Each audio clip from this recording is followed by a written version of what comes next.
Municipal corporation తరఫున ఉప్పల్ శాసనసభ నియోజకవర్గానికి సంబంధించిన ప్రజాప్రతినిధులు, శాసనసభ్యులు బండారి లక్ష్మారెడ్డి గారు, అదేవిధంగా రజిత మరియు పరమేశ్వర్ రెడ్డి గారు ఈ కార్యక్రమాన్ని ఏర్పాటు చేసి నాతో పాటు రంగారెడ్డి జిల్లా ఇన్ఛార్జ్ మంత్రివర్యులు మిత్రులు దుద్దిల్ల శ్రీధర్ బాబు గారిని, మీ అందరికీ ఈ ప్రాంత ప్రజలకు ఎంతో చిరపరిచితులు వైద్య ఆరోగ్య శాఖ మంత్రివర్యులు పెద్దలు దామోదర్ రాజ నరసింహ గారిని, రాజ్యసభ సభ్యులు వేం నరేందర్ రెడ్డి గారిని, మరో రాజ్యసభ సభ్యులు అనిల్ కుమార్ యాదవ్ గారిని, భువనగిరి పార్లమెంట్ సభ్యులు చామల కిరణ్ రెడ్డి గారిని, శాసనమండలి సభ్యులు అద్దంకి దయాకర్ గారిని, అదేవిధంగా హైదరాబాదు రంగారెడ్డి జిల్లాలో సుదీర్ఘకాలం ప్రజాప్రతినిధిగా పనిచేస్తున్న పెద్దలు మల్రెడ్డి రంగారెడ్డి గారిని, అదేవిధంగా సికింద్రాబాద్ కంటోన్మెంట్ శాసనసభ్యులు యువమిత్రులు గణేష్ గారిని, అదేవిధంగా మాజీ శాసనసభ్యులు మిత్రులు మైనంపల్లి హనుమంతరావు గారిని, మరో మాజీ శాసనసభ్యులు మేడ్చల్ నియోజకవర్గ బాధ్యులు సుధీర్ రెడ్డి గారిని, అదేవిధంగా హరివర్ధన్ రెడ్డి గారిని, అదేవిధంగా మిత్రులు ఈ ప్రాంతంలో ఉప్పల్ బగాయత్ ప్రాంతంలో మున్సిపల్లో వివిధ బాధ్యతలు నిర్వహించిన మిత్రులు వజ్రేష్ యాదవ్ గారిని, అజయ్ కుమార్ను, మల్రెడ్డి రామరెడ్డి గారిని, వివిధ కార్పొరేషన్లకు సంబంధించిన చైర్మన్లను, ప్రజాప్రతినిధులను, మున్సిపల్ మరియు వైద్య ఆరోగ్య శాఖకు సంబంధించిన ఉన్నతాధికారులను, పోలీస్ సిబ్బంది అందరికీ కూడా ఈ సందర్భంగా అభినందనలు తెలియజేస్తున్నా. ముఖ్యంగా ఇంత మంచి కార్యక్రమాన్ని ఏర్పాటు చేసి క్రమశిక్షణతో మా ఆడబిడ్డలందరూ వేలాదిగా వచ్చి ఆశీర్వదించి ఈరోజు ఇక్కడ కూర్చున్నందుకు మా సోదరిమణులకు అందరికీ ఈరోజు మనస్ఫూర్తిగా ధన్యవాదాలు తెలియజేస్తున్నా. అదేవిధంగా మా అధికారులకు ఒక సూచన చేయదలుచుకున్నా. ఎప్పుడు నా కార్యక్రమాన్ని ఏర్పాటు చేసినా నా కుడి వైపున ఇక్కడి నుంచి అక్కడి వరకు ఆడబిడ్డలకు కుర్చీలు వేసిన తర్వాతనే ఎడమ వైపున మా యువ సోదరులకు కుర్చీలు వేయండి. ఈరోజు వేలాది మంది వచ్చింది మా ఆడబిడ్డలు. వాళ్ళందరినీ వెనుక భాగాన కూర్చోబెట్టి మా రాజకీయ మిత్రులందరినీ ముందల కూర్చోబెట్టారు.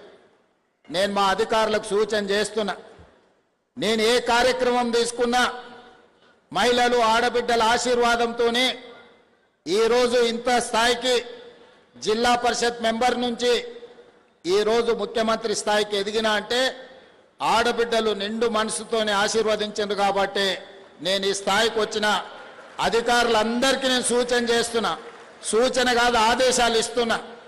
నేను నిలబడి మాట్లాడే వేదికలో నా కుడి వైపున మొత్తం మహిళలే కనిపించాలి. మహిళలు కూర్చున్న తర్వాత వాళ్ళ వెనకాల ఇతరులను కూర్చోబెట్టండి, ఎడమ వైపున మా పురుషులను కూర్చోబెట్టాల్సిందిగా నేను ఆదేశాలు ఇస్తున్నా. అదేవిధంగా మిత్రులారా, మీకు అందరికీ తెలుసు 2018 శాసనసభ ఎన్నికల్లో కొడంగల్లో జరిగిన గందరగోళం, ఆ ఎన్నికల్లో వచ్చిన ఫలితాలు, శాసనసభ్యుడిగా ఓటమి చెంది రాజకీయంగా గట్టి ఎదురుదెబ్బ తగిలిన సందర్భంలో 4 నెలలు తిరిగే లోపల పార్టీ ఆదేశించి మల్కాజ్గిరి పార్లమెంటు నియోజకవర్గం నుంచి ఎన్నికల బరిలో దించారు. ఆనాడు ఇక్కడ పని చేయడానికి కానీ జెండా పట్టుకోవడానికి కానీ కష్టమైన పరిస్థితులు ఉన్నప్పుడు ఈ ప్రాంతానికి వచ్చి దేశంలోనే అతిపెద్ద పార్లమెంటు నియోజకవర్గమైన మల్కాజ్గిరిలో నామినేషన్ వేస్తే దాదాపుగా 3000 పైచిలకు పోలింగ్ బూతులు ఉంటే తిరగడానికి సమయం లేదు. వాస్తవంగా మన మల్కాజ్గిరి పార్లమెంట్ నియోజకవర్గం ఎంత పెద్దగా ఉందంటే ఎంపీగా 5 సంవత్సరాలు మొత్తం తిరిగినా సరిపోనంత విశాలంగా విస్తరించి ఉన్నది. వివిధ జిల్లాలు, వివిధ రాష్ట్రాలు, వివిధ దేశాల నుంచి ఇక్కడ ఉద్యోగ ఉపాధి అవకాశాల కోసం వచ్చి అన్ని రకాల ప్రజలు, అన్ని రకాల ప్రాంతాల వాళ్ళు, భాషలు, ఎన్నో ఆచారాలు ఉన్న ప్రాంతం ఇది. మల్కాజ్గిరి పార్లమెంట్ నియోజకవర్గం అంటే ఒక మినీ భారతదేశం. అలాంటి మినీ భారతదేశంలో పార్లమెంట్ ఎన్నికల్లో పోటీ చేసినప్పుడు 14 రోజుల్లోనే మీరందరూ ఆశీర్వదించి కింద పడిపోయిన నన్ను మళ్ళీ బలంగా నిలబెట్టి పార్లమెంటుకు పంపించారు. కాబట్టి పార్లమెంటు సభ్యుడిగా అక్కడ నేను చేపట్టిన కార్యక్రమాలను గుర్తించి శ్రీమతి సోనియా గాంధీ గారు నన్ను పిసిసి అధ్యక్షుడిగా నియమించారు. అక్కడి నుంచి తిరిగి చూడకుండా కార్యకర్తల సహకారంతో తెలంగాణ నలుమూలల తిరిగి 4 కోట్ల ప్రజలకు నమ్మకం, విశ్వాసం, ఒక భరోసా కల్పిస్తే ఈనాడు ప్రజాప్రభుత్వం ఏర్పడ్డది. ఈ ప్రజాప్రభుత్వం ఏర్పడడానికి నేను ఇక్కడికి రావడానికి మలిదశ రాజకీయంగా అండగా నిలబడ్డ ప్రాంతం మల్కాజ్గిరి పార్లమెంటు నియోజకవర్గ ప్రాంతం. అందులో ఉప్పల్ ప్రాంతానికి ప్రత్యేకమైన స్థానం ఉంది. ఆనాడు మహిళా సంఘాలతో ఇక్కడికి వచ్చినప్పుడు ఒక్క పైసా ఆశించకుండా, ఒక్క హామీ తీసుకోకుండా ఆడబిడ్డలందరూ అన్నా మేమే ఇల్లు తిరిగి బొట్టు పెట్టి నీ తరఫున ఓటు అడుగుతాం, నిన్ను గెలిపిస్తాం, నువ్వు గెలిచిన తర్వాత మా ప్రాంత అభివృద్ధి కోసం మాకు సహకరించమని ఆనాడు ఆడబిడ్డలు నన్ను అడిగాను. కానీ 5 సంవత్సరాలు ప్రజా సమస్యల మీద కొట్లాడుతూ రాష్ట్రం నలుమూలలు తిరుగుతూ ఆనాటి ప్రభుత్వం సహకారం సంపూర్ణంగా అందకపోవడం వల్ల ఈ మల్కాజ్గిరి పార్లమెంట్ నియోజకవర్గంలో మరి ముఖ్యంగా ఉప్పల్, మల్కాజ్గిరి ఈ ప్రాంతాలలో మీరు ఆశించిన మేరకు నేను ఆనాడు అభివృద్ధి చేయలేకపోయినా. కానీ కాలం గిర్రున తిరిగి 5 సంవత్సరాలు తిరిగే లోపలనే ఈ రాష్ట్ర ముఖ్యమంత్రిగా మీ ఆశీర్వాదంతో ఈరోజు బాధ్యత చేపట్టిన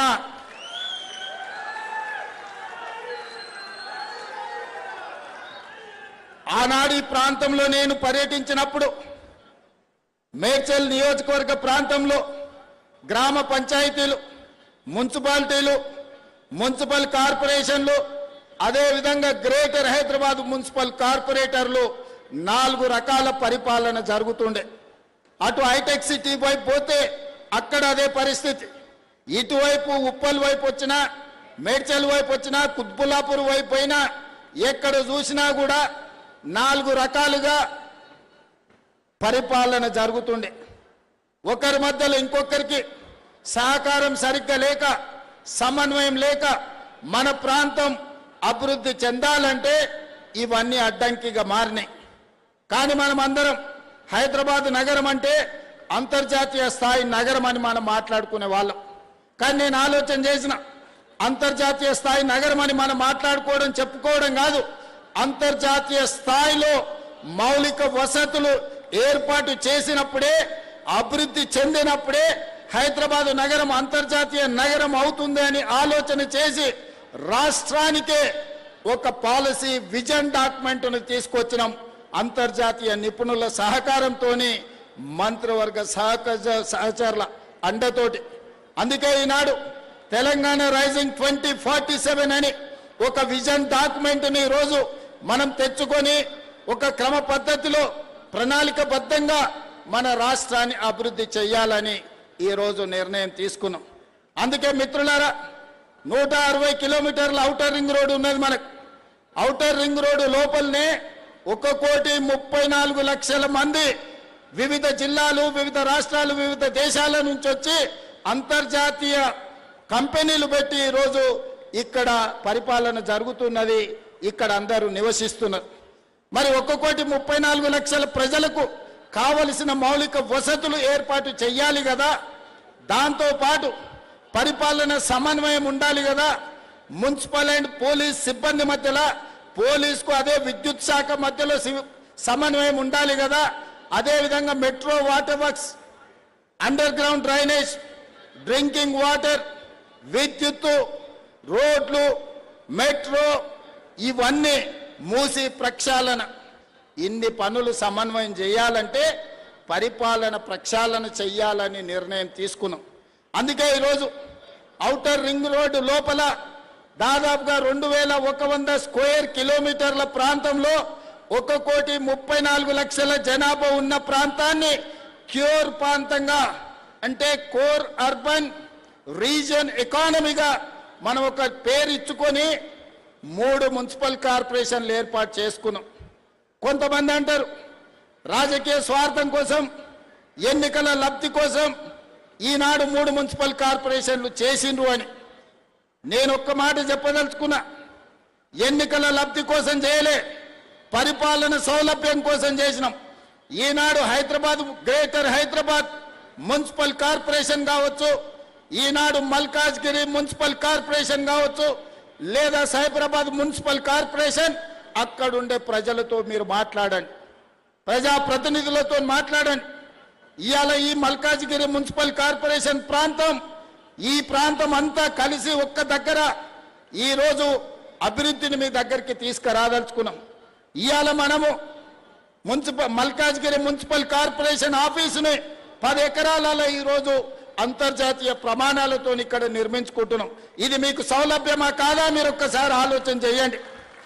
చిన్న పనున్నా, నల్లా కనెక్షన్ కావాలన్నా, ఇంటి పర్మిషన్ కావాలన్నా, ఏదైనా అధికారిని కలవాలంటే ట్యాంక్ బండ్ దగ్గరికి పోవాలి. ఎన్ని బస్సులు ఎక్కాలి, ఎన్ని బస్సులు దిగాలి, ఎంత దూరం పోవాలి, మీరు ఒక్కసారి ఆలోచన చేయండి. అందుకే పరిపాలన డీసెంట్రలైజ్ చేసినాం. అదేవిధంగా పోలీసులకు కూడా ఈరోజు పోలీసు, అదేవిధంగా మున్సిపల్లో కోటర్మినస్ సరిగ్గా ఒక మున్సిపల్ కమిషనర్కి ఎంత పరిధి ఉందో మల్కాజ్గిరి పోలీస్ కమిషనరేట్ కూడా సేమ్ ఒకే రకమైన పరిధి చేసినాం.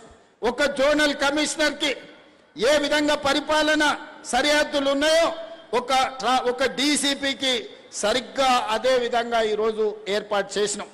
అన్ని శాఖల సమన్వయం కోసము ఈనాడు ప్రక్షాళన చేసి 3 కమిషనరేట్లు చేసి ఇవాళ మల్కాజ్గిరి మున్సిపల్ కమిషనరేట్కు దాదాపుగా ఈ బిల్డింగే కాదు, అదనంగా 1,600 కోట్ల రూపాయలతోటి ఈరోజు పనుల ప్రారంభోత్సవ కార్యక్రమం చేసుకున్నాం.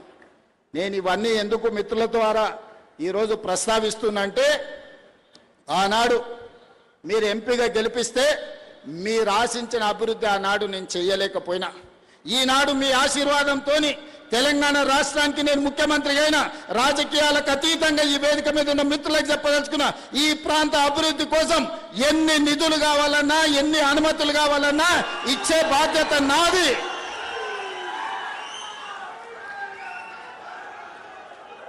రోడ్లైనా, తాగనికి నీళ్ళైనా, మీ చెరువుల పునరుద్ధరణ సుందరీకరణ అయినా, మీకు ఏమి కావాలన్నా, మీ మెట్రో విస్తరణ కావాలన్నా, మీకు ఏం కావాలన్నా నేను చేయడానికి మీ సోదరుడిగా నేను సిద్ధంగా ఉన్నా. కాబట్టి మల్కాజ్గిరి మున్సిపల్ కార్పొరేషన్ పరిధిలో ఉన్న వివిధ రాజకీయ పార్టీల ప్రజాప్రతినిధులకు ఎన్నికలు వచ్చినప్పుడే ఎన్నికల గురించి మాట్లాడదాం.